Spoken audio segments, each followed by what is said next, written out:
I was shamed for having endometriosis. A very vile human being actually told me, I'm not going to be able to have kids because doctor is going to cut me up.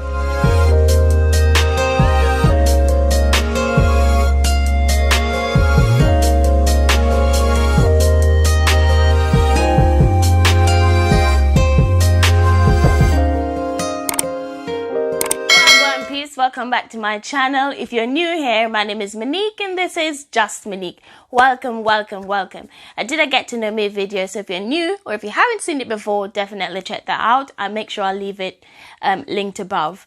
So I'm actually really nervous to do this video.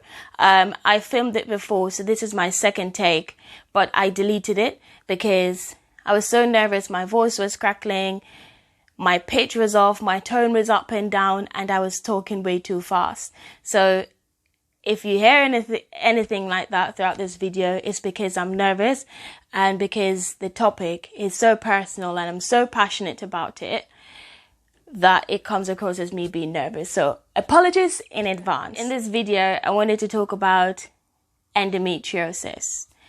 And even though it's so personal to me and making this video is really hard, I feel it's important for me to share my story because it's not something that is commonly talked about, and unfortunately it affects 1 in every 10 women, and the diagnostic rate can go from anywhere between 8 to 12 years.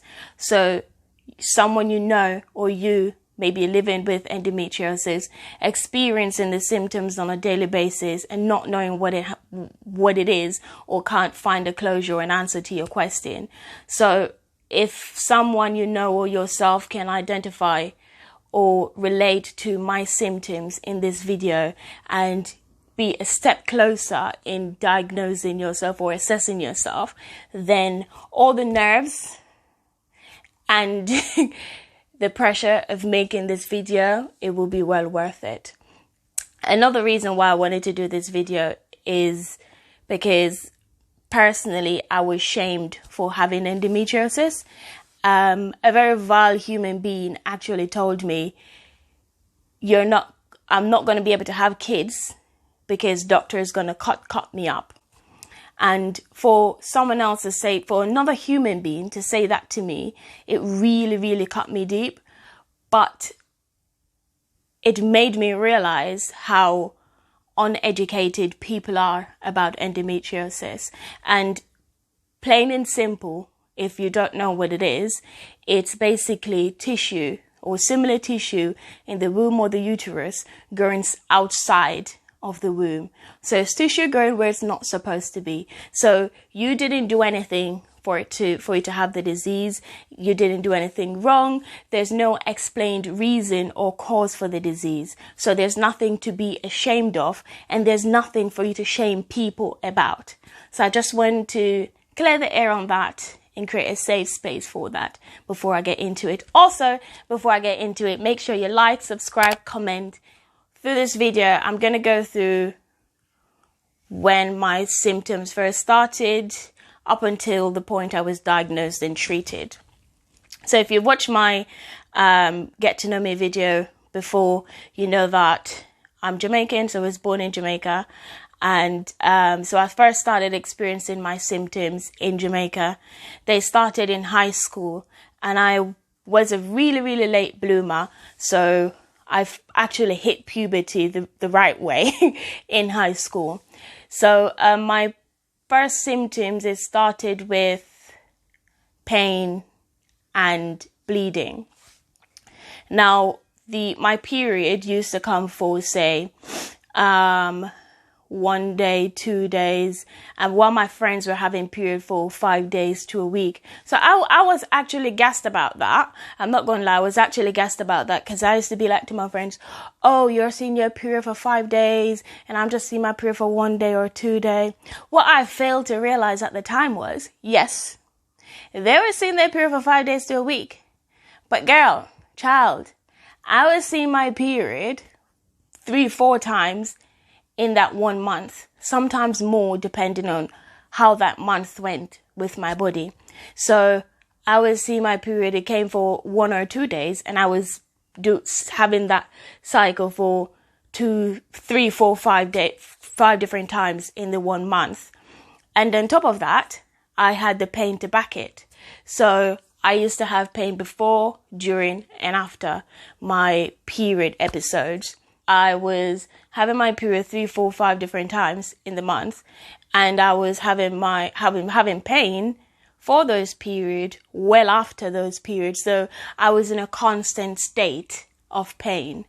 It was like a constant ongoing thing. Yes, I had breaks here and there, but it was like a constant thing. And over time, as I got older and I got more mature, the pain got more intense. I remember one day specifically, the pain got so bad. It was excruciating pain. Let me tell you, it was so bad. It was so bad that I actually gave up on life. What I did was I took my clothes off completely. I stripped down naked, and I lay myself on the bathroom floor in the bathroom, and I prayed and I said, Father God, take me, God, take me. Me can't take it no more. Take me. Me give up. I gave up on life because the pain was so bad. It was so intense. Also, another thing that I forgot was I had frequent outbreaks of UTIs, and that I couldn't explain.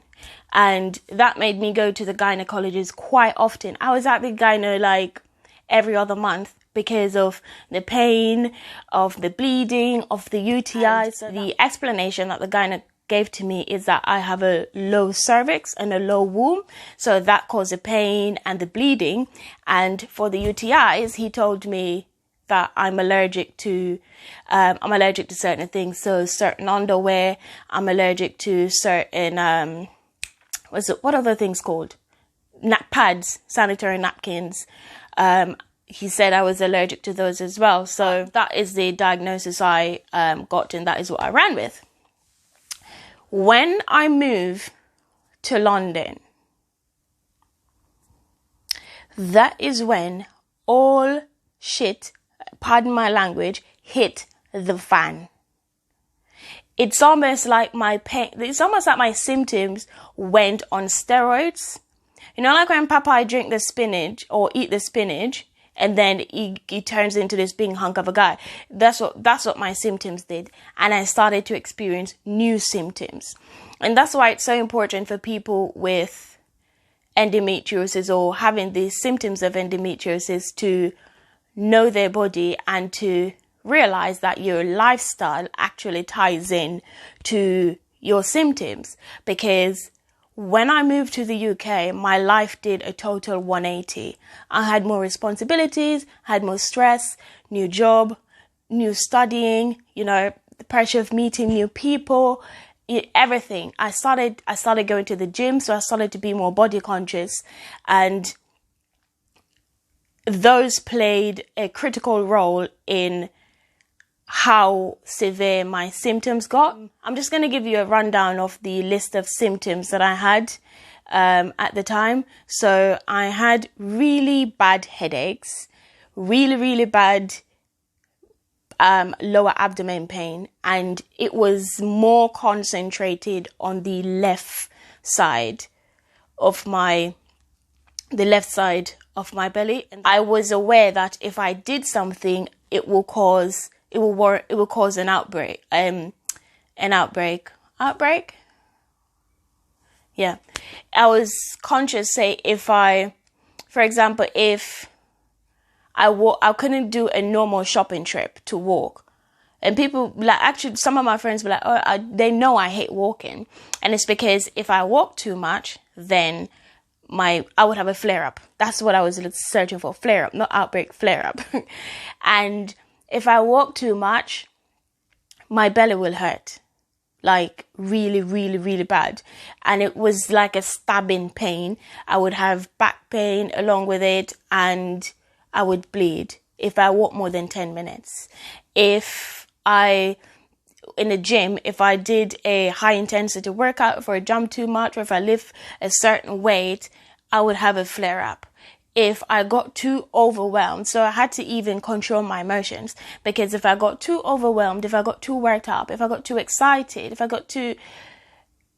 if my emotions peaked, I would have a flare up. Over time, those symptoms got so bad and so frequent, I sometimes had to miss work. And this is to me leading up to being diagnosed. I remember once I had to stop work for almost a month, actually. I didn't go to work for almost a month. And I couldn't go to work because I couldn't walk. I couldn't walk properly. And for almost 2 weeks during that time, I could not do the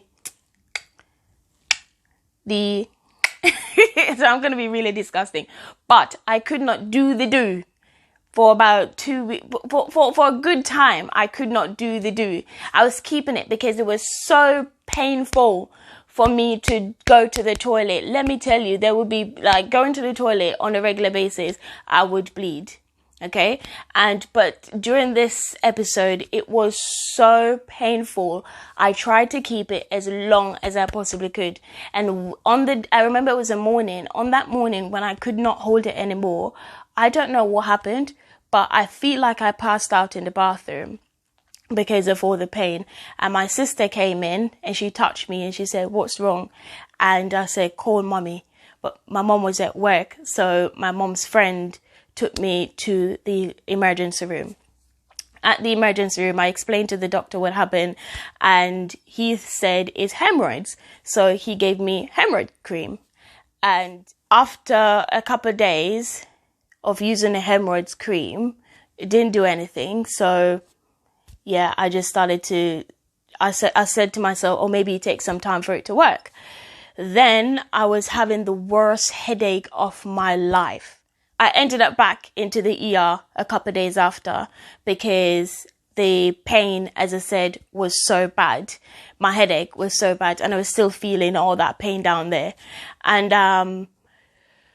I saw another doctor in the ER and I explained to her and I said, listen, all this, I literally just let the floodgates open and I said, I've been feeling these pains for how long? I told you about my bleeding. I told her about everything and I said, this has been happening for years and I can't take it anymore, do something. And she ordered a ultrasound. When I did the ultrasound, I got the results back a couple of days after and was called by the hospital and they said, Monique, you have to come in for an operation. And I said, okay.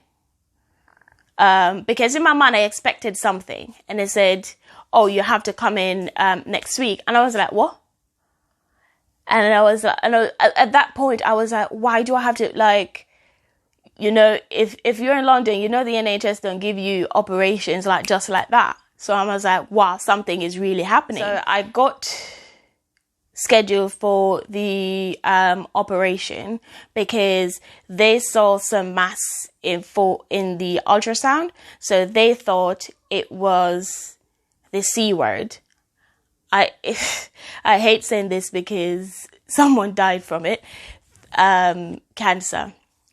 And so they thought it was a C word. So I got scheduled for the operation to have a look and I did a laparoscopy. That was my first operation. After having the operation and I healed and everything, I went back for my post-op. And, you know, they're looking at the results and everything, went into the doctor's office, sitting there. And she was like, oh, hi, how are you, blah, blah, you know, general conversation. And then she said, I have good news and I have bad news. So I said, okay, hit me with the good news. So she said, well, the masses that we saw, the scar tissues that we saw, they are not cancer. So I said, okay, that's great. And then she said to me, do you have a boyfriend? And I thought this was way off for a doctor to be asking me, do I have a boyfriend? I'm like, you just told me I don't have cancer. Why are you telling me, asking me for a boyfriend? So I said, no, at the time I didn't. And she said, oh, and she was like, I would advise you to have a child as soon as possible, come back and have your womb removed. And, sorry, my world actually, it was almost as if the world itself stopped. Sorry again. It was almost, now, she's basically telling me that I'm supposed to have kids and come back and get my womb removed. That was her solution. And I'm like, where am I supposed to get these kids from? You know, should I go outside and pick it off the children's tree? What am I going to do? And I don't remember, to be honest, I don't remember what I said to her afterwards because my mind went blank.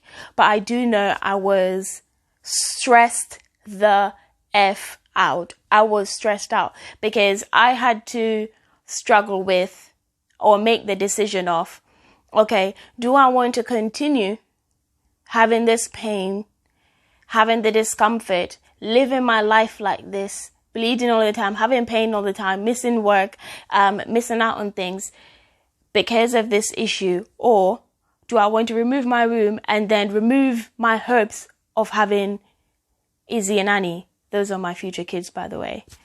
Do I want to? So I was struggling. I was actually struggling with making that decision because she's a doctor. So who am I to disagree with what she says or doubt what she said? Do you know what I mean? And that is another thing. You have to do your research. Don't take one person's opinion. Don't take one doctor's diagnosis. Like, don't settle. Like, try and find multiple opinions.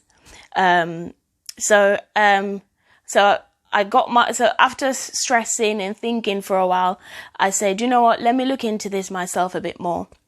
And I did some research and I came across a specialist, so at a private hospital.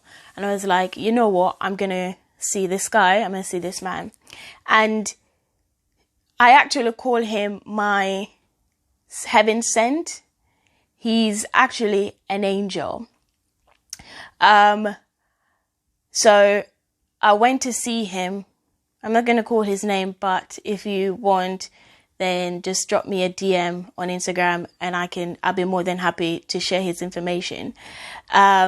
So I met him and I showed him the scan from my last operation and I said, this is what they said and this is the results of what they said. And he said to me, Monique, I'm not going to lie, it is a severe case of endometriosis and fibroids. I forgot to mention I have fibroids as well. He said, it is going to be hard.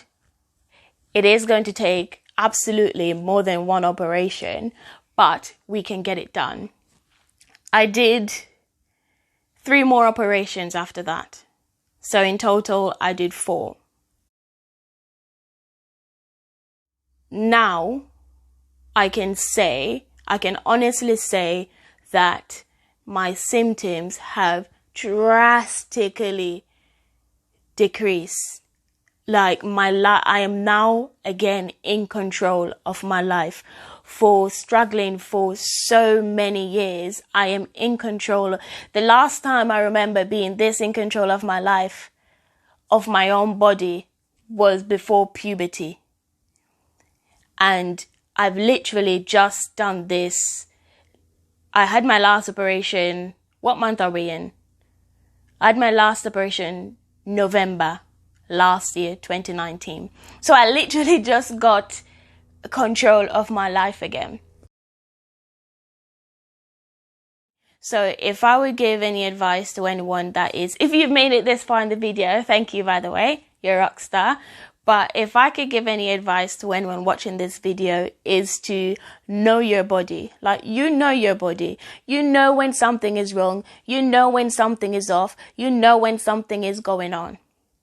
Okay? So you're not overreacting. You're not exaggerating. There's nothing wrong with you. Like, for a good few times, I question myself, like, is this all in my head? Is this something that, like, am I exaggerating? But no, you're not exaggerating. There is an issue. Okay, so I'm going to end the video here. But just remember to like, subscribe, share, comment, and share this video. I'm 100% sure that it will reach someone struggling as much as I struggled, or someone with endometriosis. And I sincerely hope that it can help someone.